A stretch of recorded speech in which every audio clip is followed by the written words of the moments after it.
Good morning, I'm Dr. Andre Wilmans, the Principal of Christian Family Church International Bible College. On behalf of Apostle Theo and Dr. Beverly Vormrans, who are the presidents of Christian Family Church International Bible College, I'd like to welcome all of you, our new Laureate students. Whether you are a Silver Laureate or a Gold Laureate student, here on Christian Family Church International Bible College, I want to encourage you to make the most of this opportunity. Your studies are going to be diverse and something completely different to what you've been exposed to as you have graduated your third year on Bible college. You just have to take a closer look at our curriculum to see that it is packed with some of the most diverse subjects that you could ever dream to study concerning the Bible. There's Judeo-Christian studies, there's New Testament theology, Old Testament theology, both on silver and gold laureate levels. There is biblical archaeology, there is apologetics. There's just so much, and it's so diverse. You're going to be engaged throughout your study here. I just wanted to take this opportunity to personally welcome you and tell you I'm looking forward to being able to lecture on our Gold Laureate program, which is New Testament theology, and I know that we're going to have a great time together. I'm going to entrust you into the capable hands for the rest of this morning to Pastor Simon and to Dr. Simone, who are going to be running through all of the administration and issues that need to be taken care of in order for you to maximize this year. Make the most of it, like I said. Be diligent in your assignments. Pay attention in class. A lot of time is given to group activity and group discussions, which is part of the Laureate program because we want you assimilating more information while you're learning on this Laureate program. So it's very different to what you're used to. It might be taxing, but it's going to be a tremendous amount of fun. So welcome onto this Laureate program. I know that you're going to be transformed and changed. And if you're a pastor of a church, one thing I will guarantee is that you're going to get tons of new information and fresh revelation that is going to grow your congregation. And I know that's something you can really look forward to. So God bless you all. Look forward to seeing you in the year.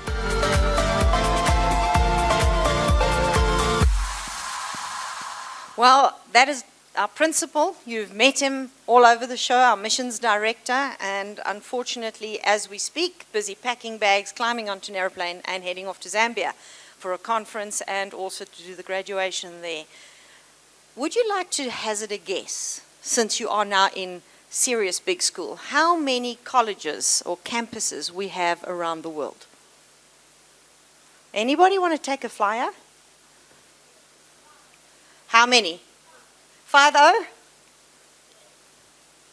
Okay, somewhere in between those two?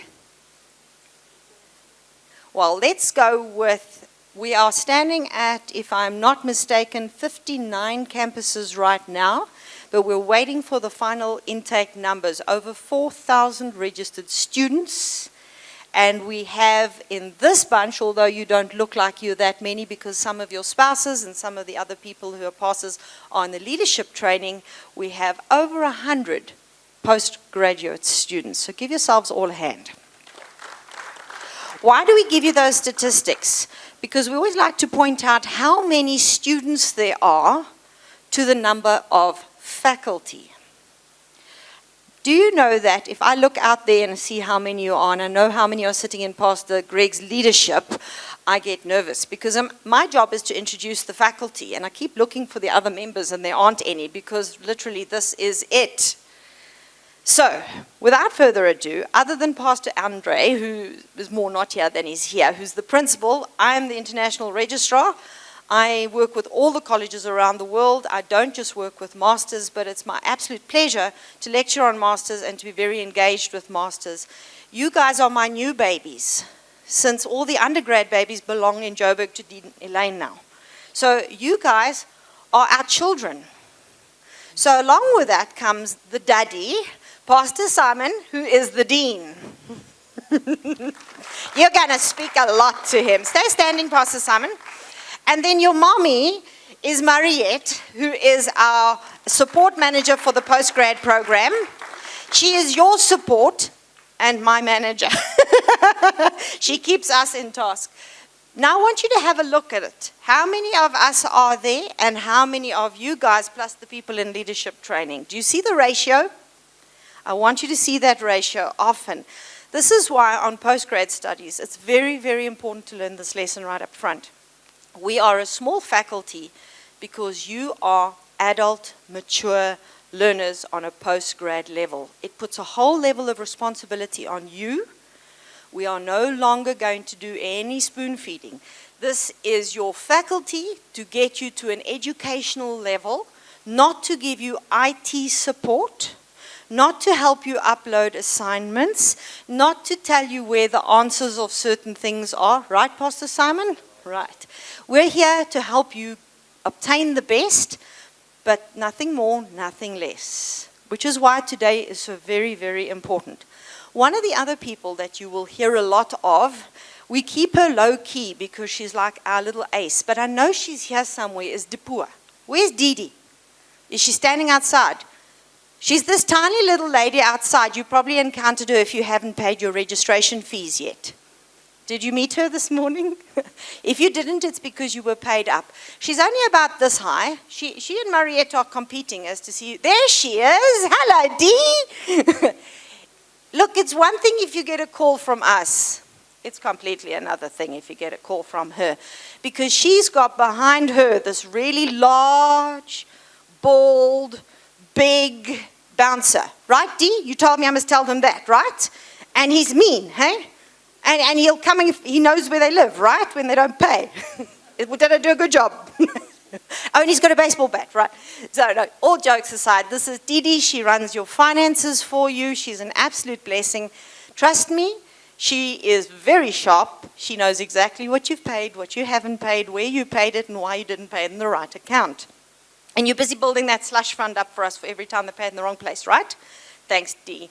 So please look at us carefully so you know who's who. Dee is Ma'am Finance, Money Bags. Mariette is your support manager. She's your mommy. She will look after you for your time with us. For Masters in Ministry, your Silver Laureate. Please only make that a 1 year, and then you can go on to the next year. And those of you on theology, on your Gold Laureate, you can stay for 2 years. Don't make that a longer program. Pastor Simon is your dean. He answers all your problems. And me, I don't do too much around there, right, Pastor Simon? I just make you as vang hom so en pas hom so, net so. So give your faculty a hand. Now this is Darren. You've been introduced to him. If you work that EduPortal well, you will love Darren.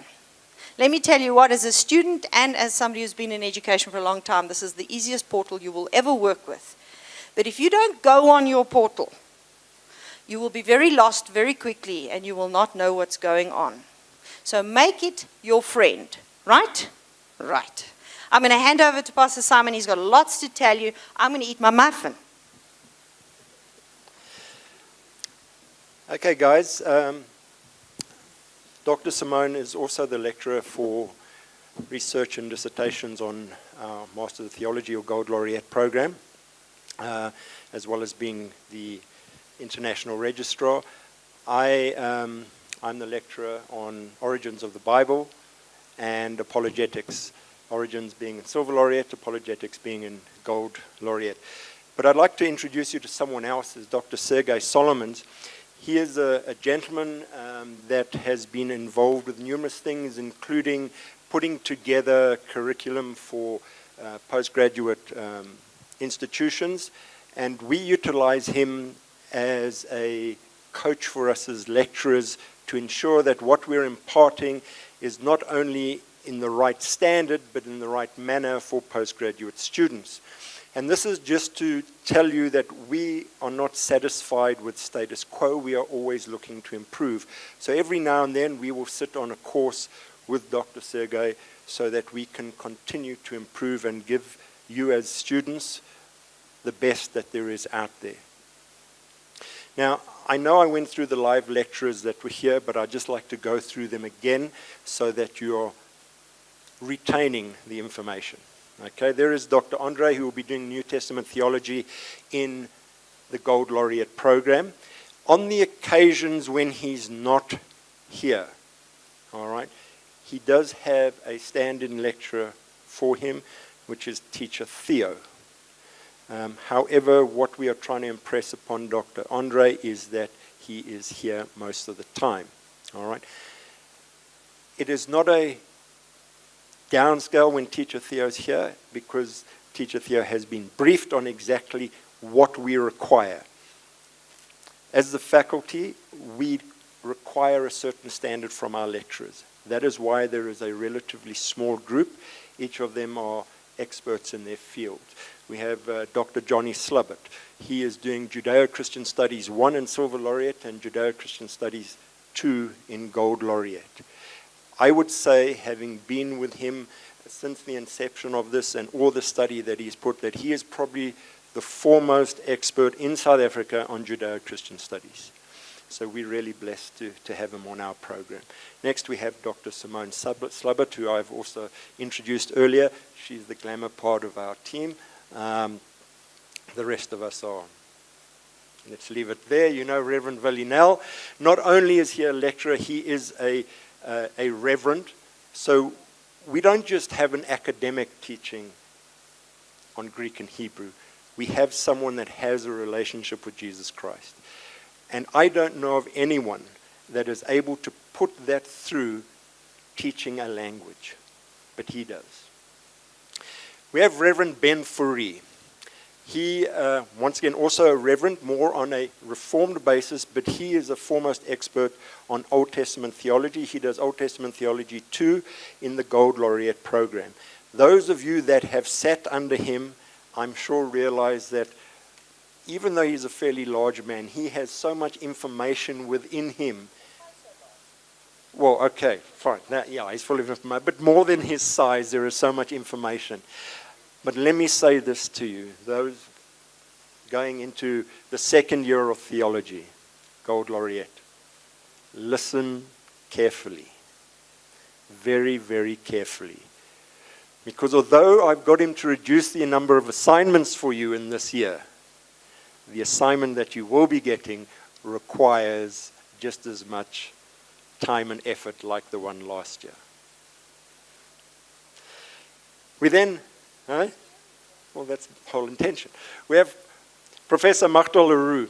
Now, from UNISA, Biblical Archaeology faculty.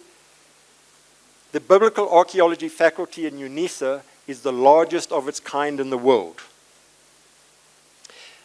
I don't know of anyone that can put more life into archaeology than this lady. She has a passion for it which just exudes when she lectures, and I'm sure the guys that are on the Gold Laureate or the theology program will be able to share that with you.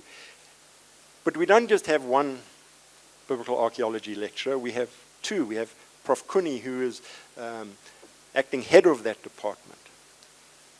Not as attractive as Prof. Machtel for you guys, but this guy knows his stuff. In fact, a lot of the books that are on the portal were written by him.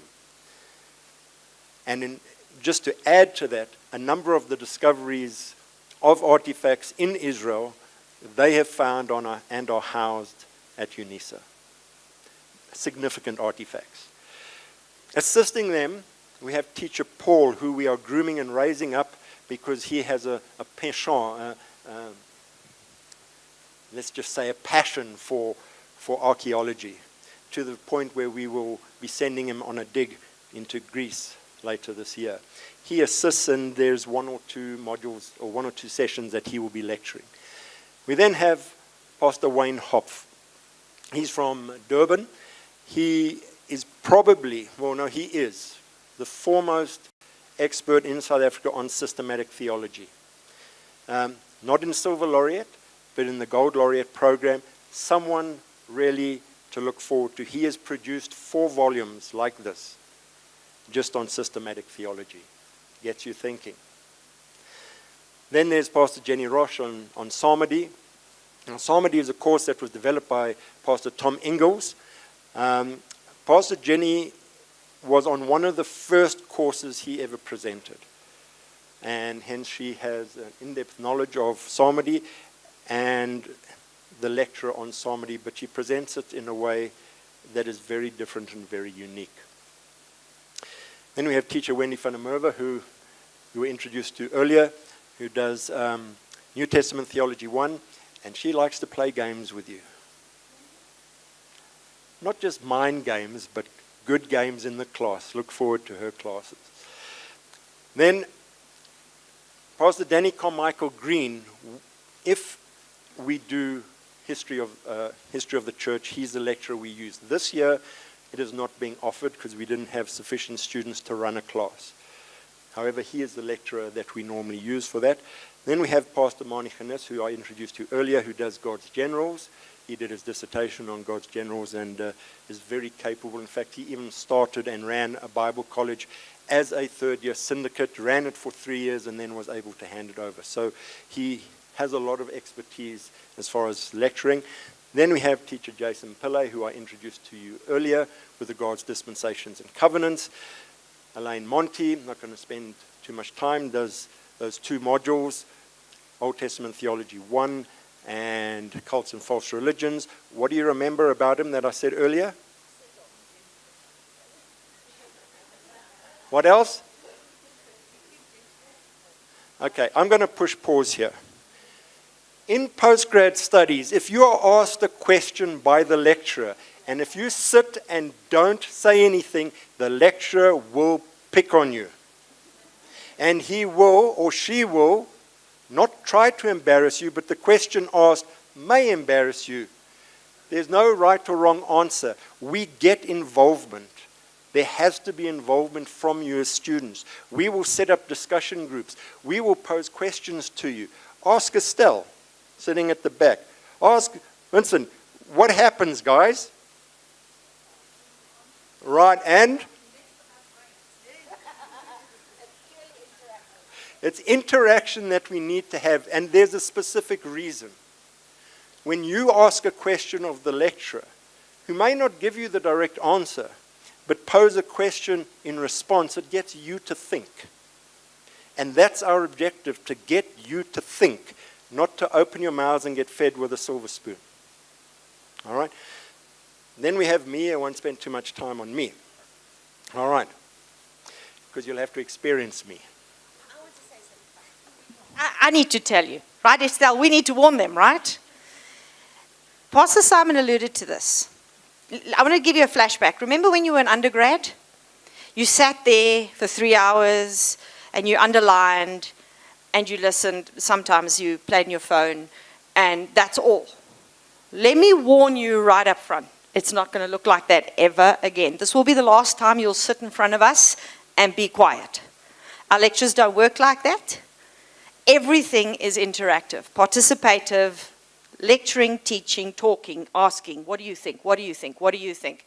It happens most of all in this man's class, right? Those of you at his class, you will thoroughly enjoy it. You might think you're in Oscar Pistorius's trial again, and I'm just going to leave it right there. But be prepared. If any lecturer, I can tell them this, right? Well, I'm always the one who gives you the tips, so I'm the good cop, remember. When they give you stuff to read before, this is why you have to watch your portal, please read it. You know why? They're probably going to open the first session with a quiz, or they're going to make you lecture what you were supposed to read before you came to class. So please, check your portal. This man in particular likes to do that. So read ahead, be prepared, and don't expect to just sit in class. If you sit in class, you will not make this your best year. Talk in class, learn to ask questions. And I warn you, never. The most of this year, you're going to feel like you know nothing. And that's okay, don't worry about it. We all felt like that. The first year, you feel stupid, most of the year, because you're learning so much new stuff, especially in his class.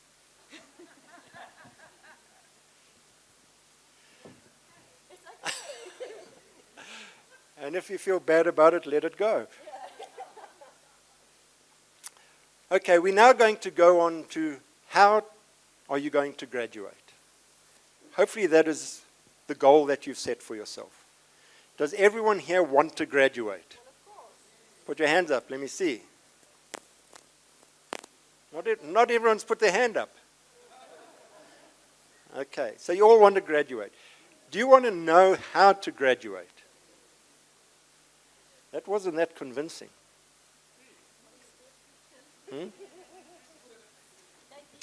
Okay. I'm going to focus mainly on the Silver Laureate side of things. All right? Just very briefly, your classes are made up of modules, and within a module, there are sessions relating to the module. A module relates to, let's use a synonym, a subject, but we use the term module. Okay? So, for example, Origins of the Bible is a module. We have 6 blocks throughout the year in which we offer 7 prescribed modules, and this year we'll be offering 3 elective modules with another one which I'll mention to you a little later. Those electives are exactly that. You elect to do them. Now, all of you here on Silver Laureate have 1 elective to do. Okay?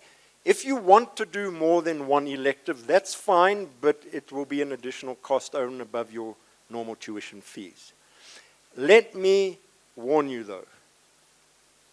If you're taking on more than you're required to do, don't use that as an excuse for not doing what you actually have to do. Okay? I also need to impress upon you that from what we are here now is a postgraduate academic institution. None of us are wearing our pastoral caps. If you want grace and mercy, this is where you do not find it.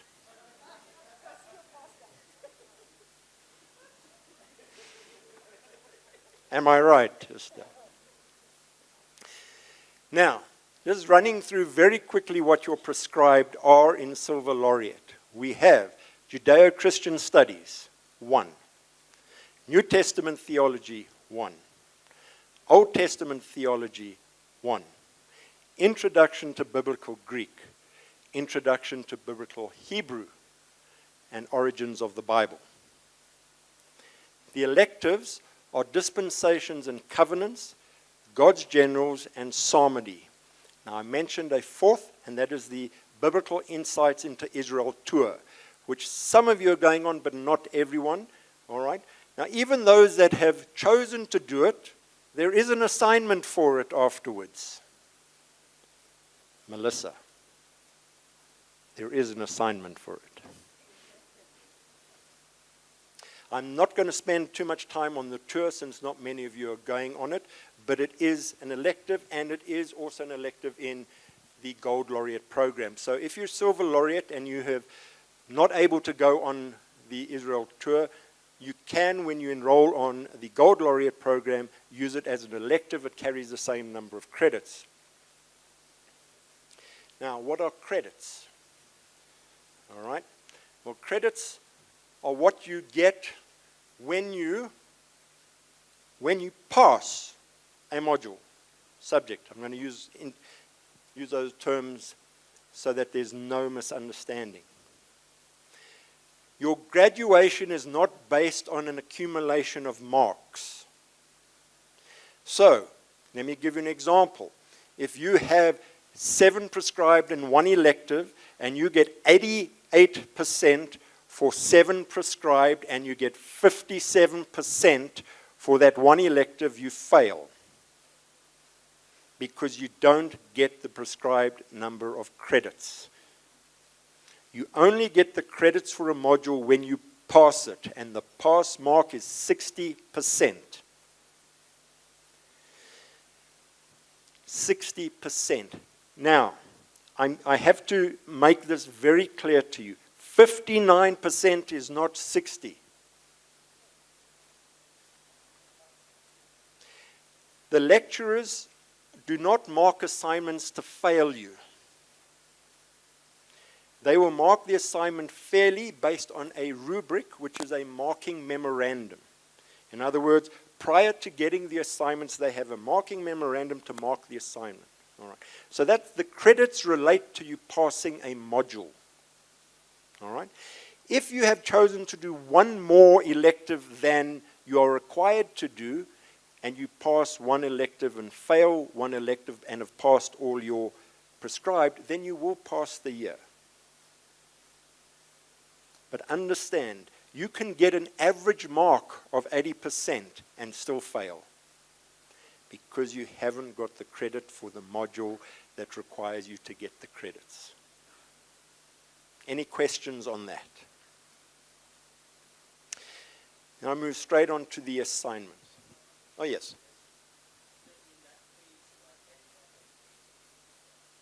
Okay, I'm coming on to assignments now.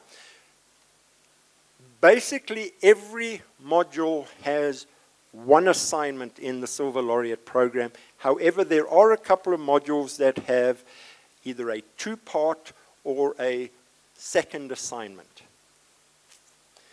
Now, let's take Judeo-Christian Studies, for example. In the Silver Laureate program, there are two assignments.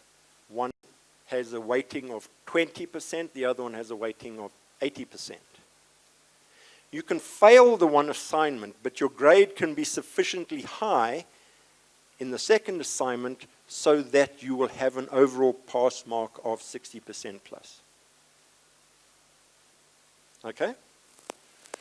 So if there's more than one assignment, you don't necessarily have to pass both assignments with 60%, but your overall mark needs to be above 60.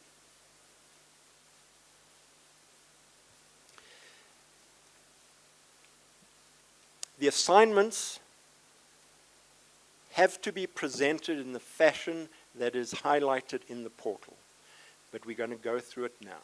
A standard assignment has a cover sheet, the body of the assignment, and a bibliography.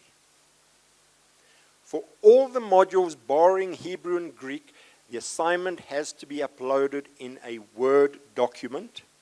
We don't want two separate uploads. We don't want three separate uploads or any number. We want one upload. That means one document must have the cover sheet, the body of the assignment, and the bibliography. How many uploaded documents? I want all of you to say it. This is what we're going to do this year. If you give me an uploaded assignment that is the cover sheet, you are going to be graded on the cover sheet only. And you will get a minimum of 1% because hopefully you spelt your name correctly. And a maximum of 2 if you've got 3 names. We are being very serious about this, okay? Hebrew and Greek you upload in a PDF format. Once again, cover sheet, the answer to the assignment, and if a bibliography is required on that particular assignment, that bibliography. Those are the only 2 modules that require a PDF upload. Okay. Those 2 modules are the only ones where we will accept handwritten answers, because you will be writing Hebrew letters and Greek letters, and then they are marked by Reverend Willie online, and you will get them back. That's why they are the only ones we allow in PDF. Okay. I need you to retain what I'm saying. If you don't adhere to this structure for uploading assignments, okay, I will grade you, or the lecturers have been instructed to grade you appropriately. I will show you an assignment that I gave 0 to. And you can ask the guys at the back, I have no scam in giving 0 to someone, if the assignment is like that. We'll show them later. Okay. Now, the Origins of the Bible assignment is different to any other assignment in that there has to be a hard copy presented. And the quality has to be of postgraduate standards.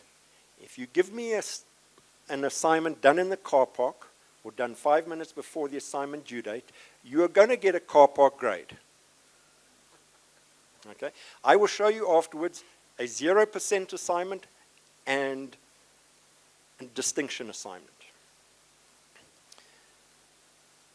When the lecturers mark your assignments, they will put comments on the assignments in your Word format, and they will upload that on the Edu portal, and you can see the comments.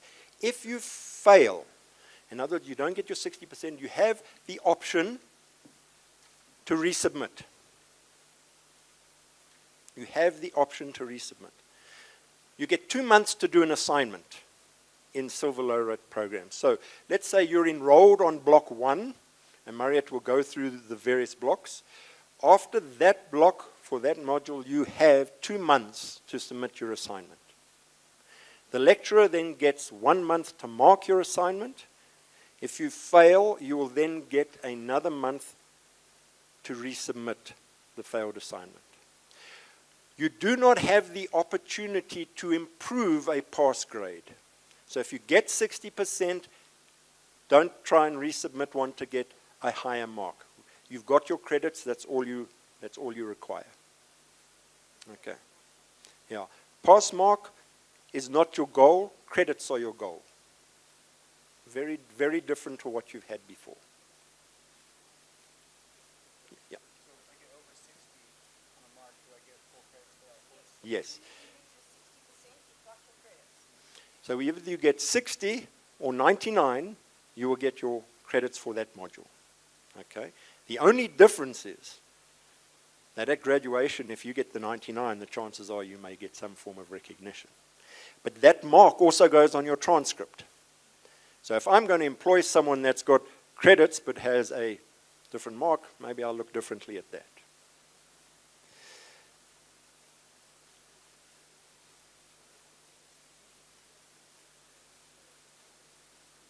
Sorry?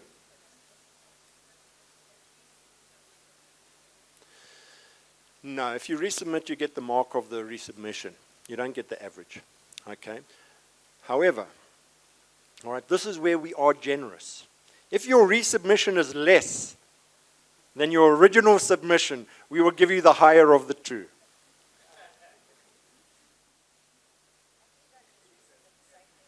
And let me warn you up front. If you resubmit and you have not taken cognizance of what the lecturer has commented on your original assignment, I have instructed the lecturer just to not mark it. I cannot afford these guys that have offered their time to us to waste their time on students that aren't prepared to read their comments. One other thing about assignments, we don't do remarks. If you're not happy with your mark, you're not happy with the mark of the original submission, and you failed, you resubmit. If you're not happy with your resubmitted mark, you should have worked harder. Okay, at this point, I'd like to hand over to Dr. Simone, because she's going to spend some time on something that is extremely important.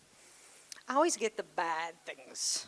Pastor Simon, move us ahead, if you wouldn't mind, to my slides, because it helps if we see it as well. Just stay there. Go back. Go back. Just to clarify something, because I saw some of the blank faces, there are your credits. Just to go back on what Pastor Simon said on credits. I want you to stop thinking about percentage pass and start thinking credits pass. Each module you do has a bag of points. You need to get your points to pass.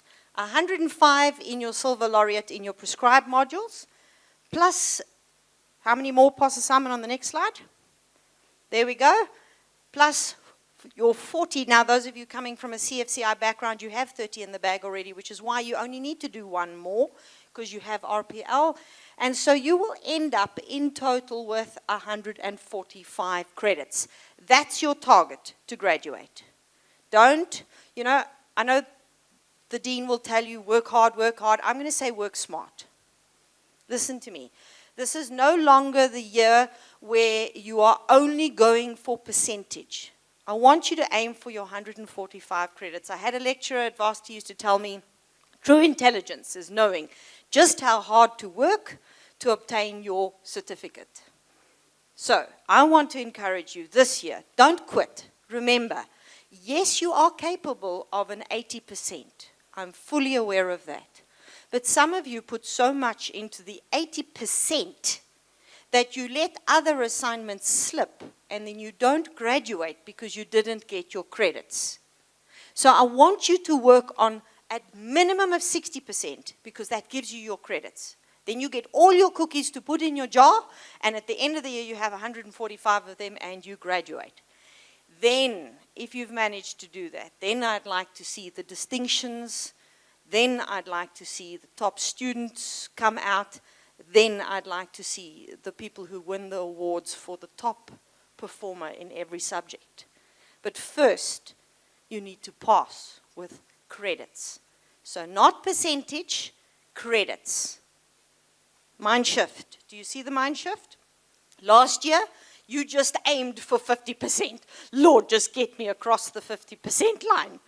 Well, I'm saying to you, this year you're aiming for credits. As soon as you have 6-0 on the paper, you've got your credits. Good to go. So, remember, credits is what you're looking for. Let's go further. Pass aside. To me. Let's go to what can make a problem in your life. How many couples do we have in here? You're one of two. Oh, come on. There's more wives than husbands. I know you may not both be sitting here because one of you is on the other side. But I know of at least 4 or 5 couples that are doing their studies together. First comment to you guys. You cannot share your information. This is not the caring is sharing part of life. This is not how to make friends with your wife and score points with your husband and share your information. That's called cheating. Another word for that is plagiarism. Jokes aside, family, on this level, we are compelled to manage this aspect very, very much so. In fact, to the point that today, before you leave, you have to sign an anti-plagiarism declaration, which states you will not plagiarize. I'm going to show you what's plagiarism, and some of you are going to go, thank goodness they didn't check any of my other assignments in another year, or maybe even my business plan, because I'm sure you plagiarized there. Did you know you could plagiarize yourself? Now, isn't that interesting? Now, some of you do it unintentionally, okay? Some of you share information with a friend, or you work as a couple together, or you sit together and your friend doesn't know how to do the assignment, so you show them yours so that they can help. And family, let me put it to you this way. All of that is not welcome on this level. Postgrad studies does not tolerate it. When we did our accreditation, we actually had to sign declarations as a college on this level that we would comply with international standards. So please, plagiarism is the first and most likely chance of us having to part ways. Not because you failed, but because we had to ask you please to leave. So if you're not sure if you're plagiarizing, you ask us, then we'll make sure you're not. Copying answers, forwarding your assignment to someone else to help them to see what it looks like, helping someone on an assignment that's supposed to be an individual assignment. So here, couples, this is no helpy. This is where he gets that side of the house, she gets that side of the house, and naught shall become between them, nothing in the middle. Turning in a paper for an assignment that you did last year, but you just embellished it a bit this year. For those of you on theology, you know that's not permitted either. What happens? You lose your credits and you can be expelled. Please don't go down that path. So let me look at some plagiarism. What's plagiarism? Cloning something. It's an act of submitting someone else's work word for word as one's own. Now, you are welcome to take photographs of this, but I promise you the Edu portal is full of my information to help you how to prevent yourself inadvertently or intentionally going into this. This person who's cloning, very intentional act. Paul writes an article on a subject. I know it's somewhere on the internet. I have to write that same subject. So I simply go and Google Paul's article. I maybe change 3 words in the whole thing, and I pass it off as mine. And I submit it to Pastor Simon for his assignment. Cloning, plagiarism. The second one is Control-C. It's when you go into an article and you copy-paste almost all of it. You don't even reference it, and you don't acknowledge the original author. Don't copy-paste. You are all capable of writing in your own words. And let me say this at the same time. Everybody's level of English proficiency. Ooh, there was that English test, Pastor Simon. I wonder why they made us do that nasty English comprehension test. You know how many of you called us, by the way, who wanted to know your marks on that? You would have thought that that was actually what you'd enrolled for. It was just to make sure you can speak English, right? Why? Because if you can speak English, you don't have to copy somebody else's work in their words. You can speak it in your own words. Some of you, when you speak to me face to face, I can tell your level of English, and then you write an assignment, and I think, who is that?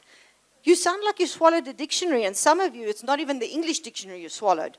Please use your own words. You don't have to sound like a professor from Oxford. Use your own words.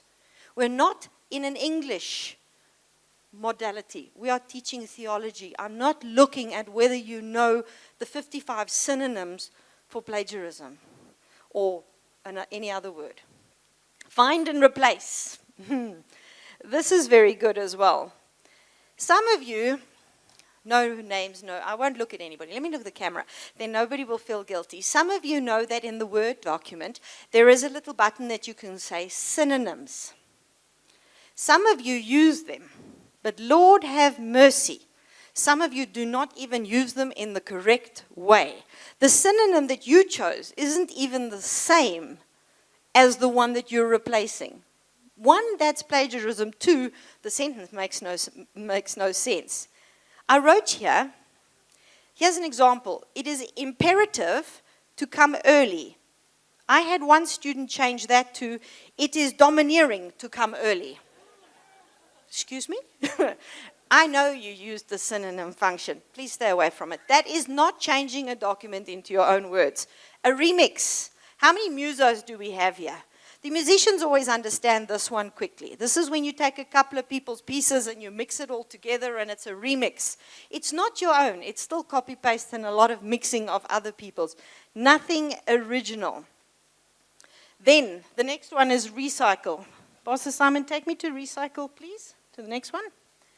It's the act of borrowing generously. What a euphemism that is. Now, look at this. Where from? What makes this one different? You're recycling whose work? Your own work. Oh, so let's pick on Paul again. Paul wrote that article last year. It got published. And it's on Google. And this year he needs to write an assignment, but this time it's maybe for a LAN.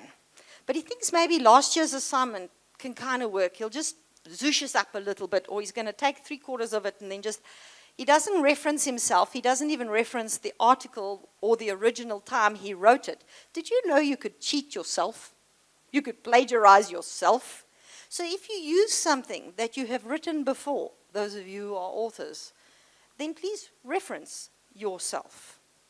A hybrid. I like the picture of the car. It kind of gives you the right example of it. A hybrid is when you combine perfectly cited sources from different things. It's kind of like where, have you ever driven behind, I think it's the Hyundai Sonata. And for a little while, it looks like a Mercedes in front of you. Do you know what I mean? Have you ever noticed that? And then you drive next to it and you think, it's not a Mercedes, man, it's a Hyundai. Well, that's what happens is you use other people's work. It looks almost like it could be yours, but it's really not, and you haven't referenced correctly. Sometimes you've actually even used quotes, and you've used references, but you have used so much that all you've created is a hybrid. Are you getting the point that I want you to do your own work? Read a lot, but what you read, turn it into your own argument. A mashup is pretty much the same thing. It's like you've randomly taken stuff from all over the show. You've got so many references in your paper that I find it hard to find your original thought. And all I'm finding is the and the maybe. Those are the only original words in the document. Please don't do that. A 404 error. A written piece that includes citations to non-existent material or authors. We have another code for that. The IT people always remember it. It's called an ID 10T error. If you write it down, you will know what it is. I'll see those of you who write it down who'll get it very quickly. An ID 10T error. An idiot error, exactly. Please do not do that. Don't cite someone else that doesn't even exist. And don't, those of you who do my dissertations, you know how carefully I scrutinize your sources. Don't go to one book and go to their bibliography and cite all their references as if you read them as well. No. Okay. The aggregator is the last one. I haven't got it on there, but that literally is you've cited so many people that the only remaining thing that's original is and your first name. Mariette's going to be handing out plagiarism letters. Please take this as serious as it's intended. We will give you all of this. We'll put this all on the portal. One thing you will learn from the faculty is we don't hide anything from you. We would like to give you more than you can chew, because we want you to be fully prepared to pass. So we'll give you lots of information. Please sign this, because we have to comply with the international copyright and data protection regulations as a college. Remember, we call ourselves a college, but we play on the level of a UNISA, of a university, of that level. We are no longer in junior school or high school. We are right up there with the highest level of education that we can do. And the more we comply, the less that we will have problems. So this is going on your student file, and we will be able to always hold you to it. There is going to be another letter that's going to come with that as well, which is a reminder of the statement of faith that we uphold. It's a code of conduct. Please remember that on this level, it's no use we fill ourselves with head knowledge, but our actions and our conduct are not in line. So please be very aware of that. Please make sure you sign this before you go. It has to go onto your file. While you're looking at that, and you don't have to sign it right now, I want to talk to you about referencing and your bibliography. And the main reason is because this is what will save you from the first act of plagiarism, which is not to acknowledge the sources that you read. And I want to say this to you on this level, years 4 to 6.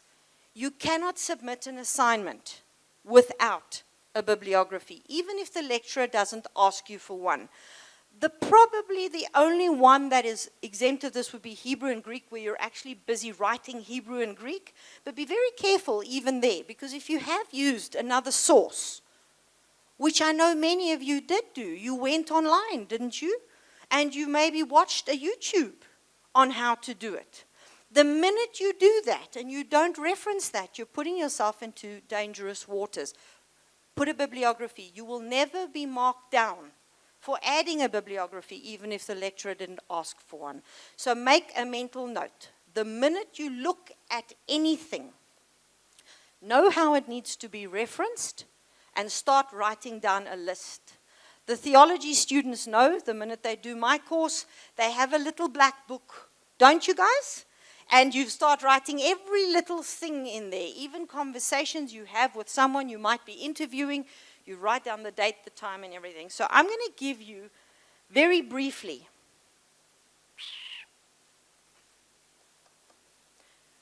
on this one, I'm just going to say this to you because I'm going to overload you now at this point if I give you all of this. In this college, we use the Harvard style. Now, many of you have studied at other colleges, and you might be familiar with other ways of citing. What is a citation? A citation is, have you ever read a book or an article where you see a comment or a quote and then you see a tiny little number 1, right? And then at the bottom of that page you might have the reference to what that 1 means. That's a citation. You can have it at the bottom of a page or sometimes at the end of the chapter, and it'll cross-reference back to your bibliography. So let's just locate this in our heads. A bibliography is the list of all your sources that's at the back, at the end of your essay. Always at the very end. It's titled bibliography. Even if you reference the Bible, put it in your bibliography. Which version, and if you're doing a LANS, you know which version you have to use there, but every other version is not a version to a LAN. Put down what you write there. If you take something off the internet, if you watch a YouTube, now there is a way of referencing or writing that up, and you're going to find that on your portal. That's why I'm not going to give you each one of those today, because there's a different way. But I'm going to do the book one today because it's the most important one. There are 5 things that you're going to have stuck in your head, and if you have those 5 things in your head constantly, and I want you all to take your phones out now, because you're going to take a picture of this, and you can make this your screensaver on your phone. So if you've got your kiddie on the front page, it's not going to be the front page anymore. Let's go to the next page. That one. The basic Harvard style is this. There are 5 aspects to it. This is the order that it stays in. The author's surname, comma, initial, and full stop. First thing you're always going to look for. Now, if you're on the internet, you're also going to remember the date you found it. But for now, I want you always to look. If there is no author, put unknown. But most books, most sources will have somebody who authored it. Now, I know you're going to ask me, what if there are multiple authors? I'm going to refer you then back to the portal. We've got all of this listed there in my section in theology and in the Silver Laureate. You'll find it in we've put it everywhere, haven't we, Mariette? Absolutely everywhere. I think if I could put it by every assignment, I would, but it's definitely there for you to look at. Second thing, look at the year that it was authored. I'm looking for the most recent year. Sometimes when you look at a book, especially a hard copy, you might see a whole list of numbers, right? A whole list of years. I want the most recent. And I'll tell you why. When you get to theology, you're not encouraged to use a source that's from 1910 because you want recent, current research. Unless, of course, you're doing history, then granted, you might look for something older. So when there are a string of publication dates, use the most recent and updated date. So it goes in brackets, and then there's a full stop. You'll see the example at the bottom. It's building. The next is the title of the book or the title of the article. You must write that down. So why am I giving this to you now? Because from now on in, whatever you look at, these are your 5 things you're going to be keeping and writing down every single time. The title of the book is either underlined or in italics and then has a full stop. In our case, we ask you to put it in italics. Keep it in a uniform manner. Then you will find the publisher. Who published this book for the author, comma, and where it was published. If you have those 5 aspects and you've put them in the bibliography, you will save yourselves from perhaps potentially falling into any traps of plagiarism. Because the minute you reference somebody's thought or you comment or use a quote from any resource, whether it's a YouTube video, whether it's an article, whether it's somebody's published book, whether it's a physical book or an e-book, if you have these 5 aspects, we can help you recover so that you don't plagiarize. Please remember that you also need to then, if you're going to have a specific quote that you're going to quote, please make a notation which book it came from, because you don't want to have to go back afterwards so that you can cross-reference that. Okay. There is an example at the bottom of how that must look. Plagiarism, my next slide. Go to the next, is it taken out? Okay, well, please let me say this to you. I'm going to come to you now, sir. Please don't plagiarize. We push this hard on the Gold Laureate side because the students, you guys write your dissertation, but I'm going to ask you right now, from your very first assignment, which will be due April, because you're going to, those of you coming to the block in February, get into the habit as you research and you look at your resources. One of the first things I want to challenge you to do, as soon as you have your passwords and you can go onto your portal, which will be in about a week's time or so, right? Go and research this aspect first. How to save your behind from falling into the trap of plagiarism, which in its purest form is cheating. None of you here should be caught in that trap. Do I have your commitment? Understand how to reference and you'll be okay. There was a gentleman here with a question. Question? Yes.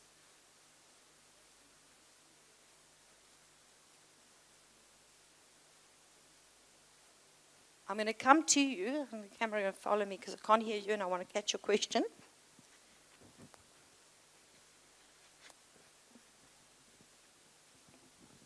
Let's say you know the code because maybe you read articles a long time ago and you want to use that code. How do you reference it if you don't know the one that came up with it? The great thing with Google is that mostly if you put that quote in, it'll take you back to the original author. It happens. You're 3/4 of the way through your article and suddenly you realize, oh, you quoted somebody. Who said that? You know what's really interesting?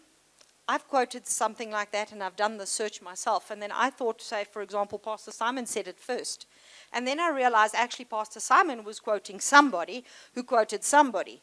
And then I found the actual original author. And that's the best one to reference. Give the original author credit. Okay, so if you type a sentence in or something like that into Google, mostly you'll find it'll take you right back. Okay, now I also want to say this to you people, don't just use Google as your reference place. Please use libraries. They're amazing things. I know they're very old-fashioned for the millennials here, but those of you in my age group, you'll remember what they are. There's big buildings, you go downstairs, there's these lots of like book things, you know, you can smell them. There's like paper inside them. It's amazing.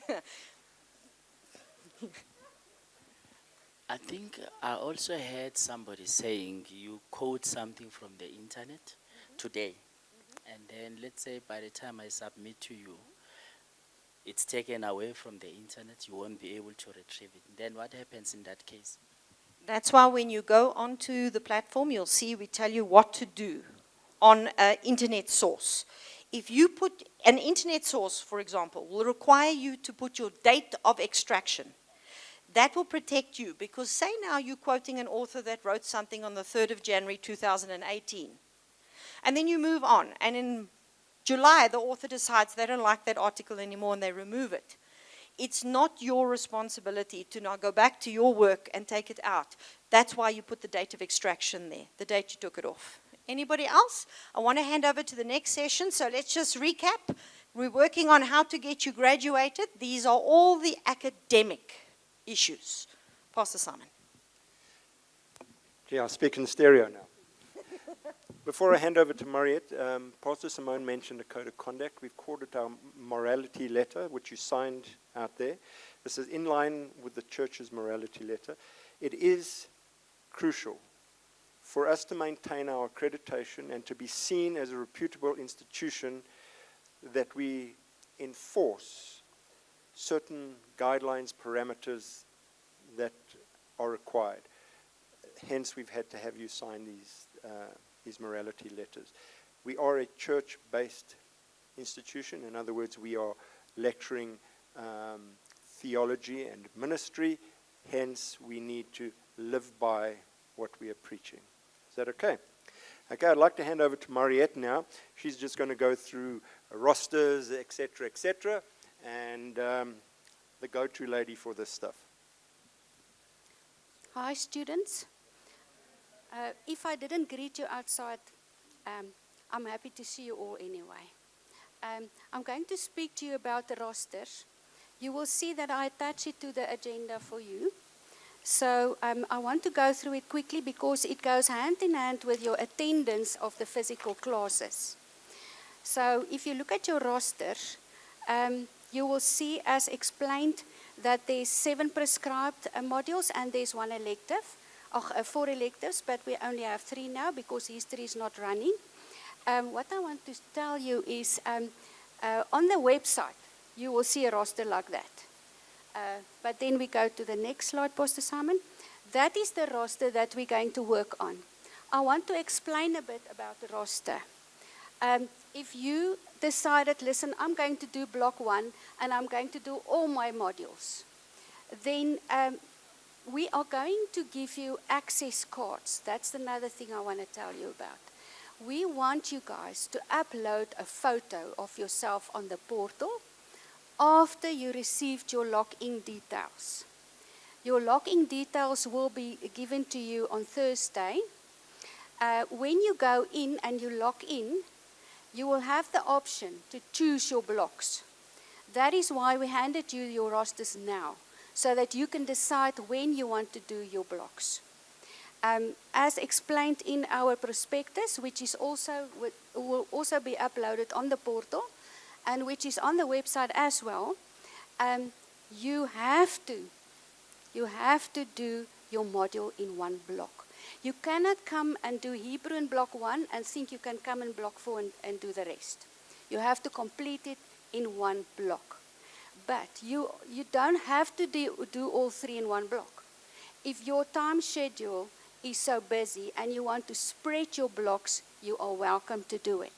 So let's look at this first one. You will see on the Saturday, there is biblical archaeology, and it ends an hour before lunchtime. So when you get your access card, you clock in the mornings when you come in, but you have to clock out and in if you're done with one block, with one module, with a module.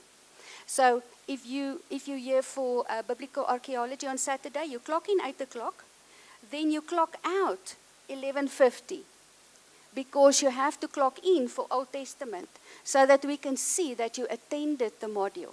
Because remember, the credits that you get is also hand in hand with your attendance. If you do not attend, you cannot qualify to go through. So that is very important for us. Then what I did for you guys, I put the assignment due dates on the rosters for you as well.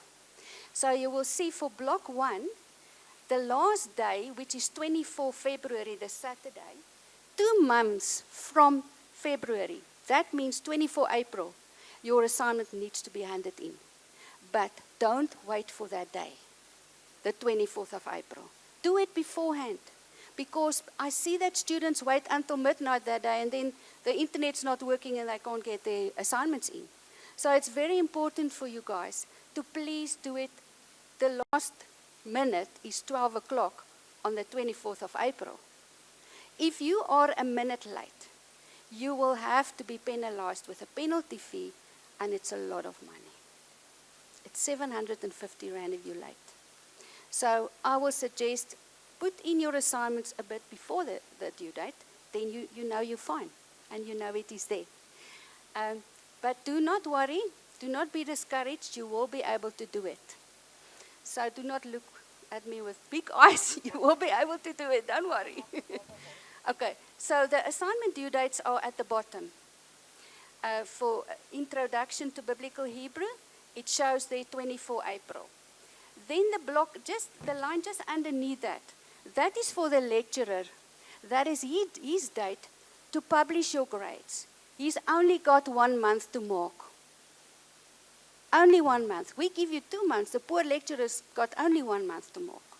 So please don't be late, because they've got schedules. And some of our lecturers on Laureate, Silver Laureate, is teaching in Gold Laureate as well. So they've got a lot of stuff to mark. And then if you failed, you will see there's another yellow line. That means you can resubmit your assignment. Fail means you don't have 60%, you've got less. Then you have to resubmit it by that date, and the fee there is 250 Rand. I just want to mention, if you pay all your fees up front for the year, you don't pay a resubmission fees. So if you failed, then you don't have to pay the 250. Then, yeah, but you paid all your fees up, then you are welcome not to pay that. And then the lecturers, again, he's got only a few weeks to mark. I think it's 2 weeks to mark your resubmission. Okay, so the roster is very important. Look at it and decide when you want to do your blocks. You are welcome to take only 1 module and another one, 2 modules, just as your program is sufficient for you. You have to plan ahead. And remember, don't take on too many electives, because really, if you know you can do it, it's fine. But I would suggest just do 1, because you only need 1. Mommy Mariette, I have a question. Yes. Okay, we've got block 2 up here now. My boss is very difficult in block 2. He's got lots of things he wants me to do. And I need to do origins of the Bible as well as Judeo-Christian studies, but he's only going to give me the afternoon off. So then I can only come in the afternoons.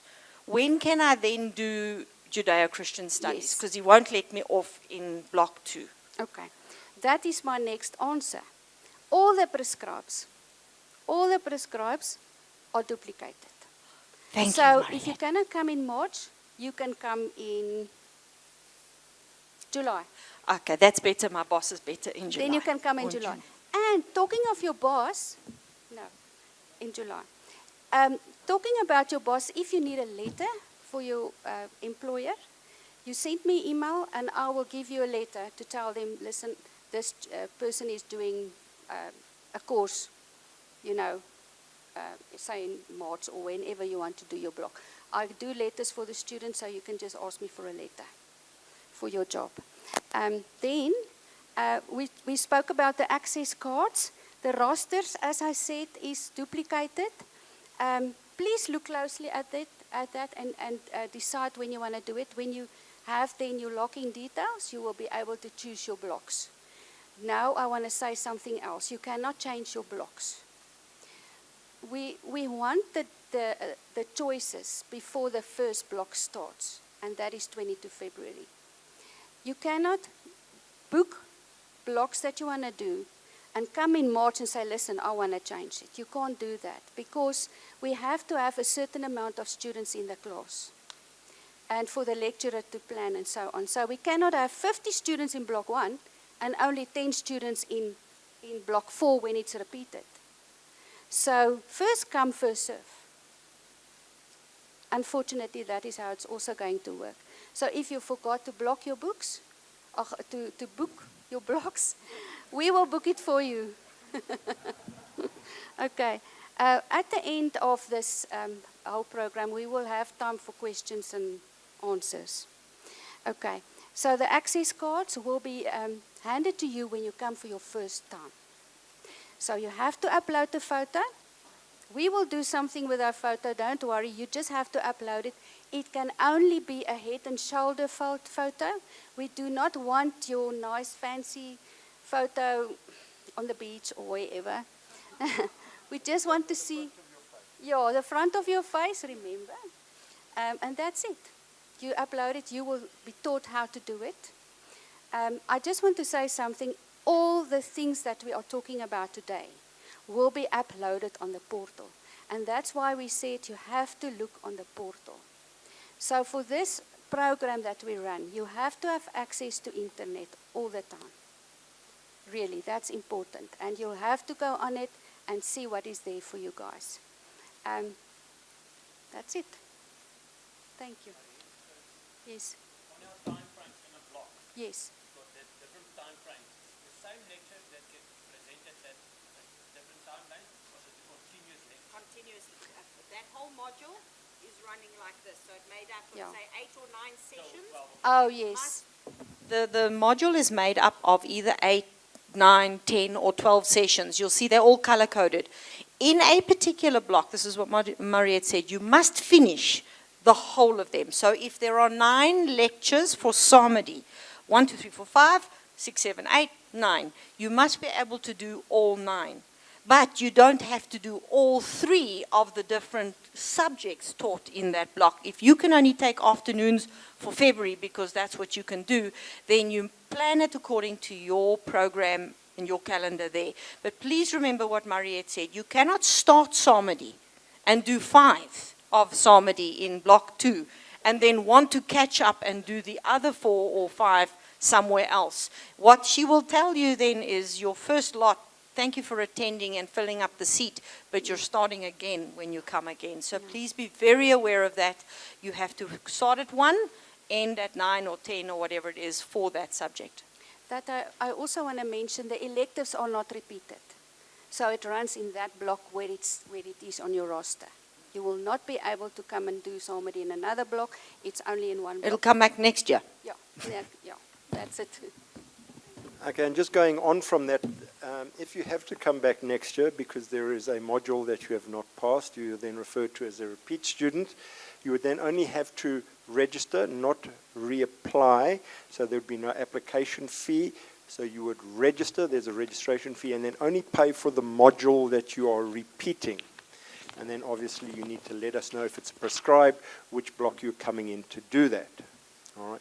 It is imperative, okay, it is imperative that you go through the block that you've been given, understand how it works, plan your year from February to July. Let me use David as an example here. David's going back to the United States. So when you're going in April, going back in April, so he needs to get all his modules done in February, March, and April. Now you can get all your 8 modules done. Okay, the first block has 3 prescribed. The second block, all right, has 2 prescribed and 1 elective. The third block has 2 prescribed and 1 elective. So he can get it all done. Okay?